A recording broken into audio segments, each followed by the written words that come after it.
Flash games. Flash games have played an insanely big part of my childhood. I used to play hours upon hours upon hours of Flash games on different websites like Ight, Clip, You already know the classics, bro. So today, I'm gonna be naming my top 10 Flash games of all time before Adobe Flash officially kills it, yo. Number 10 is Diesel in Death. Now, this game was absolutely amazing. Me and my brother would spend countless hours on this game, and he was always better at it than me. I could never get past like that one level with the purplish bluish sky. But this game, I remember all the powers: the fire, the turbo boost, the little nasty green things that used to come out from behind the bike.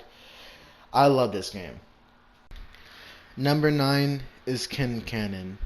Because apparently when I was like 12, 13-ish, I was a sadist. I just loved shooting a little orange yellowish kitty out of a cannon straight. Look. In my defense, I didn't try to kill it on purpose. I was trying to get my high score by bouncing it on the ground over and over again. And it's not my fault if it let it into spikes a few times, yo. But this game, this was another game that me and my brother used to play. And I think I actually was better at this game than him. He was not messing me on this game. I loved that game as well. Number 8, Die to Me. Now, in this game, instead of abusing little kittens, you were going around beating up a whole bunch of children. I never actually understood what the point of this game was, if there was any story behind it, or if it was just a senseless beating of children, but there was always this one kid that I could never, ever, like, never. I don't think I ever beat him. Wow. Anyway, I'm getting off topic. Number 7, Electric Man 2. Now, this should be in everyone's at least top 20. This was like an all-time classic. And you already know what I used to do. I used to spam that same jumping kick over and over again, because I could never beat any enemy straight up when I was a child. Like, they would always dodge, yo. Especially like those ninjas on that one level. Oh my gosh, they were demons. I could not do anything, so I used to just go back and forth, spamming special move, then start kicking again. Yo. Oh my gosh, as a kid, I just never tried. I just looked for any type of exploit possible. Number 6, Plasma Burst 2. Now, this was one of the harder games I played as a child, but this was also one of the games that I played the most. Simply for the fact that the gameplay was simple, but it was fun. The little things like the details such as exploding the cannon, popping the lights so like glass shards could pierce the armor of the enemies, getting those satisfying headshot animations. It was just an awesome little game overall. I'm gonna miss that game a lot. I don't think I ever beat that. I never beat games as a child now that I think about it. That's a shame.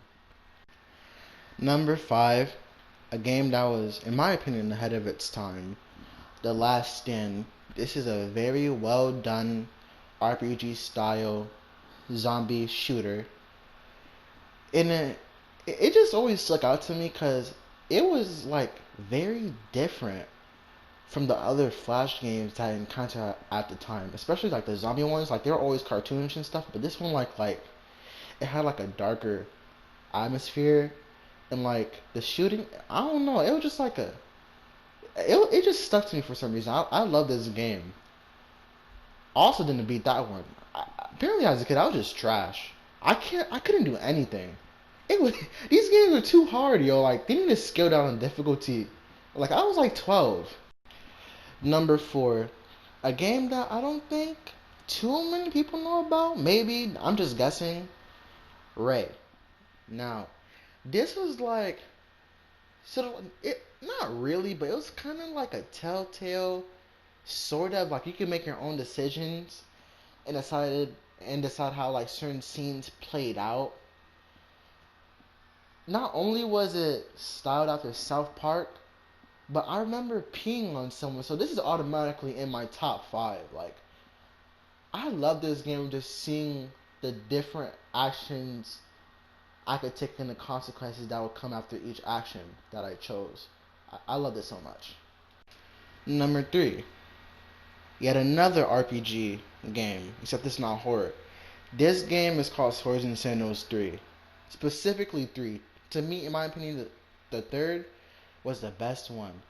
The amount of different weapons and enemies and bosses that you could like face just had me hooked. I spent at least an easy 24 hours plus on this game alone. Even though I don't think I ever got past that. This one boss, yo, his name was the Yeti. No, the Yeti Project.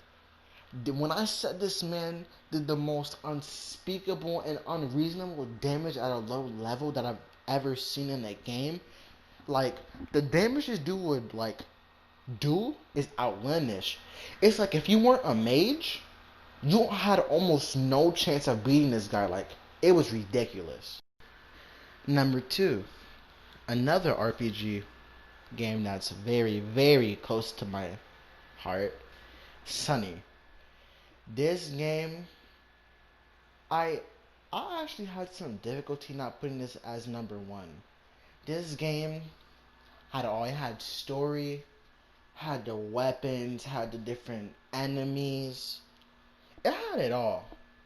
The only reason why I don't think I could put it at number one is because at times it was too damn difficult, man. There was this one boss, right? And I know I complain a lot, but hold on. He was called the Baron. He had this channeling attack.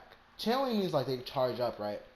There was one attack that did like 1 million to 3 million damage, instantly taking out me or one of my allies.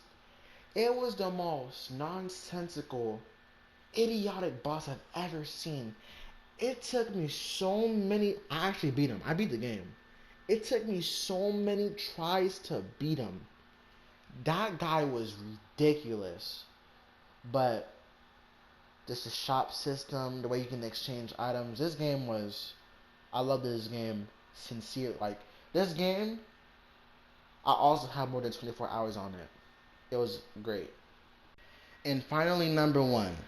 I don't know if you guys count this, but it ran on Adobe Flash, so I am. The Adventure Quest franchise, specifically Adventure Quest Worlds. Plenty of storylines, plenty of weapons. It wasn't pay to win, but if you want, you could like unlock areas and stuff by paying a little. It wasn't even that much, like $10. This game had it all. This game, and I'm not even kidding you, I had over 10 characters. I had a whole bunch of rare, super rare. This game easily 100 plus hours, and I'm saying that with utter confidence. I had over 100 hours on this game. This game actually made its own launcher, so if you want to, you could go check it out. And I sincerely hope you do. If you're into like RPG games, bro, it's another RPG game, MMO RPG, just to be exact. Hey, do not blame me. These games were fire, but yeah. These were my top 10 favorite Flash games. I could go on and on about all the different games I used to play, but yeah. Let's say goodbye to Era Gaming, man. Can get an F in the chat for Flash games in Adobe Flash. Gosh damn, man. Good times, man. Good times.